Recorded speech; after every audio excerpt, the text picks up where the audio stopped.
Hello friends, welcome to my channel. Friends, AP triple ఐటీకి సంబంధించి notification అయితే మనకు ఆల్రెడీ రిలీజ్ అయిపోయింది కదా.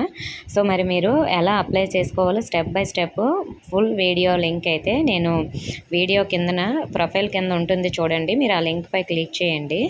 సో అక్కడ మనకి AP triple IT application online application link ఉంటుంది చూడండి, రిలేటెడ్ వీడియోస్ దగ్గర. సో మీరు అక్కడ క్లిక్ చేసి ఫుల్ వీడియో చూడండి. స్టెప్ బై స్టెప్ ఎలా అప్లై చేసుకోవాలో ఆ విధంగా మిస్టేక్స్ లేకుండా అయితే మీరు అప్లై చేసుకోండి. సో కొంతమంది సైట్ ఓపెన్ అవ్వలేదని చాలామంది టెన్షన్ పడి మెసేజెస్ చేస్తున్నారు. ఫ్రెండ్స్, మనకి ఓపెన్ అవుతుంది, కంగారు పడవద్దు, ఇంకా టైం ఉంది కదా. సో ఒక 2-3 డేస్ ఆగైతే మీరు అప్లై చేయండి. ట్రిపుల్ ఐటీకి సంబంధించి చాలా వీడియోస్ ఉంటాయి మన ఛానల్లో, ప్లేలిస్ట్ లింక్లో ఉంటాయి చూడండి, లేదంటే ప్రొఫైల్పై క్లిక్ చేసైనా చూడండి. ఓకే ఫ్రెండ్స్, మీరు వీడియోని అయితే లైక్ చేసి మీ ఫ్రెండ్స్కి షేర్ చేయండి. అలాగే మన ఛానల్ కొత్తగా చూస్తున్న వారు సబ్స్క్రైబ్ చేసుకుని పక్కన ఉన్న బెల్ ఐకాన్ ఆల్ అనే ఆప్షన్లో పెట్టుకోండి. Thank you for watching.